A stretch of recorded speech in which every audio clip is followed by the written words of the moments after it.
Sebenarnya kita sudah menduga semua ya bahwa pasti kemenangan Kang Deddy Mulyadi ini akan bakal viral dan menjadi sorotan terutama bagi Iman Jumbo. Kenapa? Karena memang dari dulu Iman Jumbo ini sangat tidak senang dengan keberadaan Kang Deddy Mulyadi, dianggapnya sebagai orang yang selama ini menjadi pemimpin yang merupakan simbol kemusyrikan. Itu dalam perspektif Iman Jumbo dan seluruh kroni-kroninya termasuk Bahar Smai. Datang nih makhluk jadi bupati di Purwakarta, saudara. Dia ubah Purwakarta. Dia bikin di setiap pelosok kota patung, saudara. Patung-patung masa lalu. Patung-patung yang dulu disembah oleh masyarakat masa lalu, saudara. Bukan itu saja, saudara. Anda masuk di pintu tol, saudara, Jatiluhur atau Kaliasada, saudara, itu sudah ada patung Dasamuka. Itu patung iblis. Dasamuka itu 10 muka. 2 muka aja jelek, apalagi 10. Orang Jawa Barat itu toleran. Cuman orang Jawa Barat adalah tidak berani menghadapi orang yang intoleran. Pelaku intoleran di Jawa Barat ada 2 komunitas. Satu, kaum urban. Yang kedua adalah problem terbesar di bangsa kita ini sekali lagi adanya oknum-oknum yang memang tidak senang dengan budaya-budaya lokal kita. Sebagaimana yang ada dalam video Bung Rizik Sihab itu, dan ini sudah dibahas oleh YouTuber besar, salah satunya itu adalah Cokro TV. Nah, simbol yang dibahas oleh Pak Rizik Sihab sebagai bentuk kemusyrikan itu adalah pembangunan patung-patung tak kala Kang Deddy Mulyadi waktu itu masih menjadi Bupati Purwakarta. Dan bagi mereka ini pasti Kang Deddy sangat menakutkan karena memang secara terang-terangan Kang Deddy membangun narasi perlawanan terhadap kelompok-kelompok imigran maupun kelompok urban yang memang acap kali merusak tatanan budaya setempat bila mana dia ada dalam wilayah tersebut tinggal. Nah, itu memang berbahaya sekali, sahabat.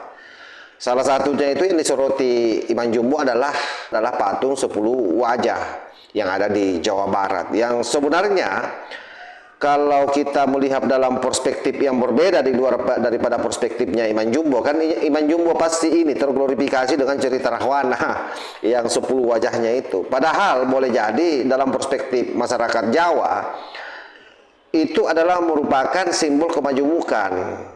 Artinya bahwa di Jawa Barat itu banyak karakter dan banyak identitas di tengah-tengah masyarakat. Nah, itulah menyimbolkan tentang 10 wajah itu. Dan boleh jadi juga itu menjadi simbol yang mewakili keteguhan hati, mewakili kebijaksanaan, ketenangan, dan juga menggambarkan tentang ketegasan dan keberanian. Jadi itu simbol saja sebenarnya yang bisa menjadi kekuatan lokal bagi masyarakat Jawa Barat, bahwa kita ini tidak tunggal, kita ini terdiri dari berbagai lingkar kebudayaan, berbagai elemen, dan kita bisa hidup berdampingan. Bagaimana seluruh kekuatan-kekuatan yang ada yang kita miliki ini bisa dipadukan untuk membangun Jawa Barat. Tetapi bagi kadrun Pekok, terutama Pak Rizik Sihab ini, menganggapnya itu adalah merupakan berhala yang disembah oleh masyarakat. Inilah yang harus diluruskan oleh kita semua ini sebagai orang yang memiliki sedikit pengetahuan. Dan bahkan ini sekali lagi sudah dibahas bagaimana di Cokro TV sudah sangat viral juga ini, bagaimana mengomentari hal tersebut. Nah, ini coba kita lihat videonya secara bersama-sama. Mas, hari ini kita akan bahas atau kita akan mengaji tentang video yang lagi viral. Jadi ada video Deddy Mulyadi atau Kang Deddy ya, gubernur terpilih Jawa Barat versi Wikon. Jadi videonya itu rame ketika waktu itu dia itu debat pilgub ya. Ya. Jadi dia tuh bilang bahwa kasus intoleransi di Jawa Barat itu meningkat karena 2 kelompok. Karena 2 kelompok. Kelompok pertama itu dipengaruhi oleh kaum urban, ya, dan yang kedua oleh kaum imigran. Siapa tuh urban imigran? Kang Deddy tidak menyebutkan secara jelas siapa yang dimaksud kaum urban dan imigran itu. Tapi netizen sudah mengira-ngira yang dimaksud imigran itu siapa. Yang dimaksud imigran ya ada yang beranggapan, yang dimaksud imigran ini adalah orang-orang yang datang dari Timur Tengah, Dari Yaman. dari Yaman khususnya, dan mereka di Indonesia banyak yang dikenal dengan nama Habib, dan ramelah ini mas. Jadi akhirnya Kang Deddy diserang dan dianggap sebagai, bahkan ada yang menuding kalau dia itu sebenarnya dianggap menyerang Islam dan menista agama. Ya, ya, ya. Nah, di mana nih menurut Mas Kajito ini?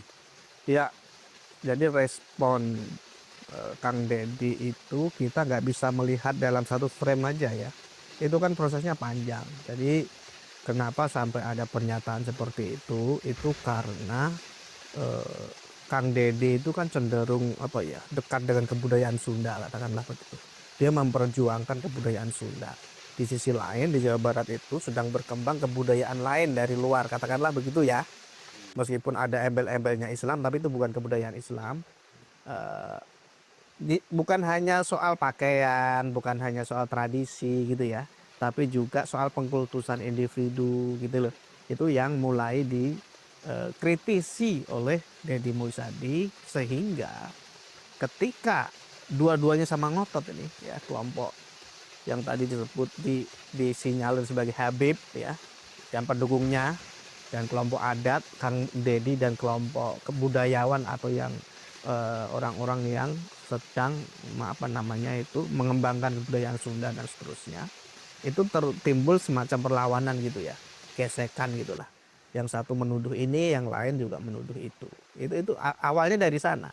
Jadi kita nggak bisa menyebut ini sebagai rasis gitu. Kang Deddy juga nggak menyebut secara Secara jelas ya. secara jelas. Yang maksud imigran itu. Dia nggak nyebut Habib Rizik, Habib Bahar itu imigran, nggak nyebut gitu kan. Nah, kita nggak bisa menyalahkan. Tapi kan netizen, warganet mengira itu yang dimaksud Kang Deddy itu adalah ya orang-orang yang datang dari Yaman itu ya. Karena kan jauh sebelum sekitar tahun 2015 dia juga sempat kayak semacam punya masalah lah dengan FPI dan sebagainya. Karena di Jawa Barat terutama ya, Jakarta juga banyak sih. Di Jawa Barat itu pengkultusan sosok-sosok tertentu, bukan hanya Habib sebenarnya ya. Ulama-ulama juga, ulama tertentu itu juga kadang-kadang nggak masuk akal gitu. Jadi pengkultusannya sudah berlebihan. Makanya kenapa orang-orang seperti Kang Deddy ini melawan? Karena sering terjadi pentakfiran, pengharaman. Bikin patung nggak boleh, haram. Bikin pagelaran budaya haram. Oh, kamu syirik, katanya begitu. Ini makanya Kang Deddy melawan. Sebenarnya itu modusnya ya, sehingga terjadilah ucapan-ucapan itu karena akumulasi sakit hati. Anda orang lokal di Madura misalnya, kamu lahir di Madura, kemudian ada orang yang leluhurnya datang ke Madura, bawa ajaran baru, bawa tradisi baru. Kalau ajarannya sih oke ya, tradisinya ini loh. Kemudian dia mengubah tradisi lama, mungkin tradisi di Madura dulu seneng ziarah kubur misalnya, atau seneng ngapain lah, merawat pohon-pohon di Madura, kemudian disebut itu syirik misalnya. Tentu Mas Firdaus sebagai orang Madura sakit hati dong. Loh, ini kan tradisi leluhur saya, dan ini nggak bertentangan dengan agama kok. Patung-patung itu kan demi estetika sebenarnya. Contoh gitu ya.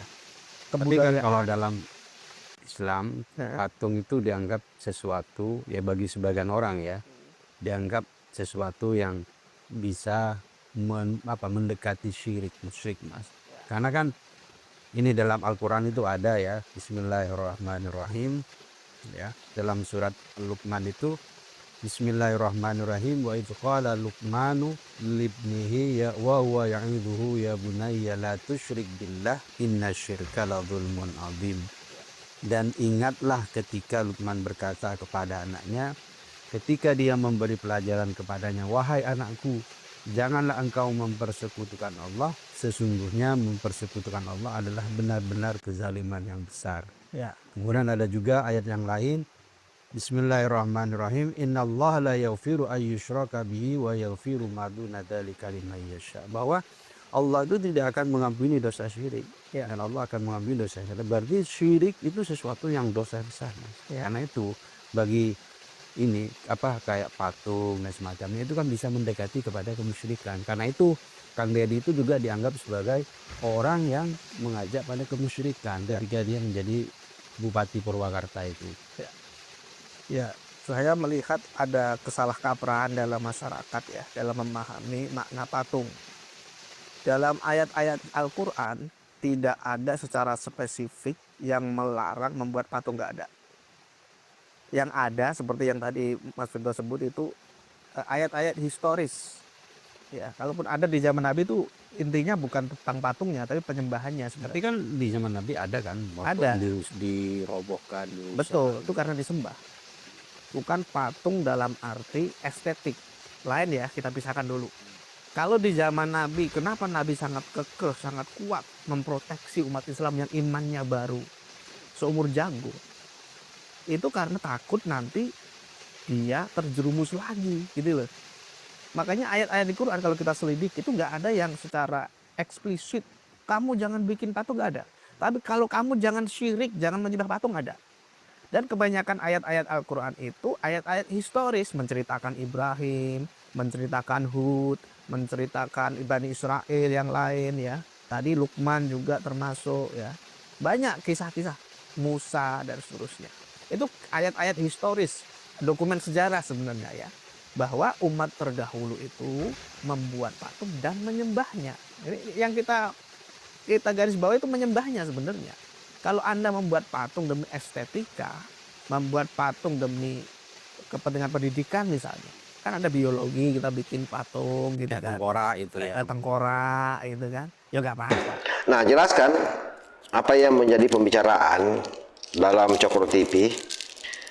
Jadi memang seyogyanya seluruh pemimpin-pemimpin daerah itu harus memiliki keberanian untuk mengangkat budaya dan kulturnya, sehingga itu yang dijadikan sebagai kekuatan untuk membangun daerah. Jadi sekali lagi, budaya jangan selalu ditabrakkan dengan agama. Budaya jangan selalu ditabrakkan dengan pemerintah. Jadi 3 elemen ini, negara, budaya, agama, betul-betul harus terkawinkan untuk membangun satu peradaban.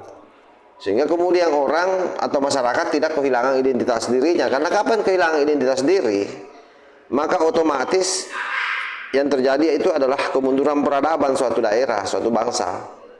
Nah, itulah sebenarnya yang ditakutkan oleh Kang Deddy Mulyadi.